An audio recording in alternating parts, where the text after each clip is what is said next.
What's up guys, this is Carlos. I just wanted to give a super quick video right now. I'm installing the Big 3 wire kit from KMJ. I should have installed this ever since I bought my KMJ Titan alternator, but well, I'm doing it now like a year later. But so this is basically the diagram you get from the kit, but I want to show an actual video of how I ran all my wires, just for references for anybody out there, for a quick easy video and know how to run these wires to their 0304 Cobra. So we're going to start with this one. It says engine mount to the ground of the frame rail. I'm going to show you that right now. We're going to go underneath the car. So what it means by the frame rail, it means this right here. I'm on the driver's side, and right here where I have my finger at is where the ground wire used to be bolted into the frame and ran to the engine mount, which is where now I have this power cable. It's hard to see because I have the oil filter, but there's a bolt right back there that goes to the engine mount, and you're gonna know what I'm talking about. It's just a thin black ground wire that goes from right there to that mount, and I'll show you how it looks like.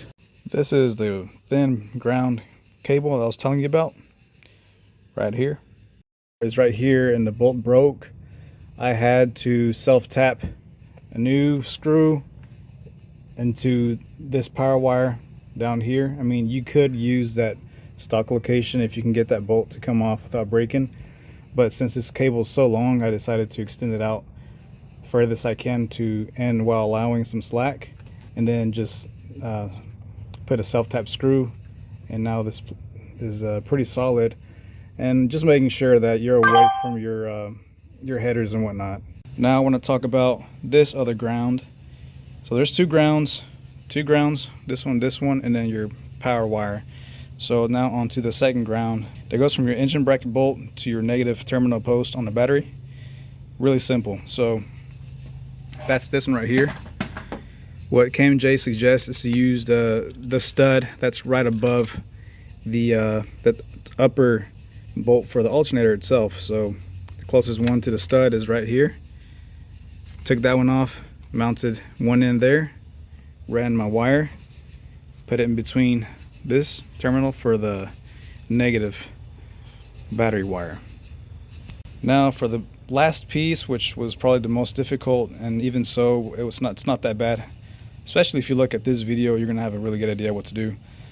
So you remove the nut that goes behind your power for the power wire on your alternator, and then on top of that you put your new power wire, you run it to your fuse, and from your fuse you go connect it to the fuse panel on the driver's side of the car. So let's look at that. So underneath here is my KMJ Titan alternator. As you can see, I put the new power wire on top of the existing power wire. I did not cut anything, I didn't remove anything on this. I simply just put the new one on top of it, fastened it down. So then from here I ran the wire out.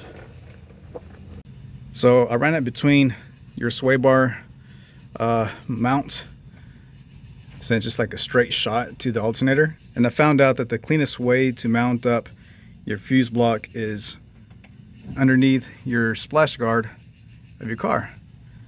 So again, from your alternator, I ran it to here. This is the short one. And by the way, the two negative or ground cables, the way I say they're ground is because they came with the black ends. So black is usually ground. They're both the same length. And then for the power wires, these come in red. You get a short piece and then a longer piece. So I ran the short piece from the alternator to your fuse block right here, and I think this is a really good spot because it cleans up underneath the hood to kind of keep it away, and plus it's kind of easy access to get to if you ever need to. So from here we ran the other longer cable.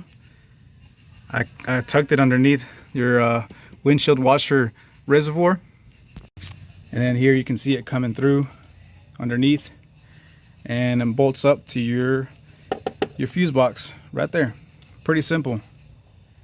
And then this is what the car kind of taken apart. I'm fixing to put in the battery tray, the battery, fasten the battery, put the splash guard back where it goes, and you're fixing to see how clean it's gonna look here in a little bit. So this is how it looks like with the fender liner on. I just put a little zip tie right here, but look at that. Everything's tucked away, hidden. Looks very clean in my opinion. Well, the car is dirty, but it looks pretty good. I'd rather have that stuff behind this versus in the engine bay. I want my engine bay to look clean, so this is 1,000 times better doing it this way.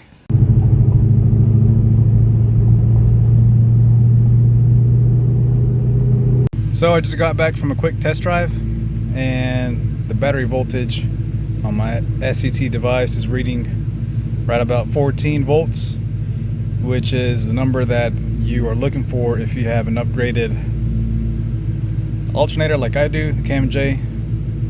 So everything seems to work fine. So that's just a quick video, guys, for you as a reference.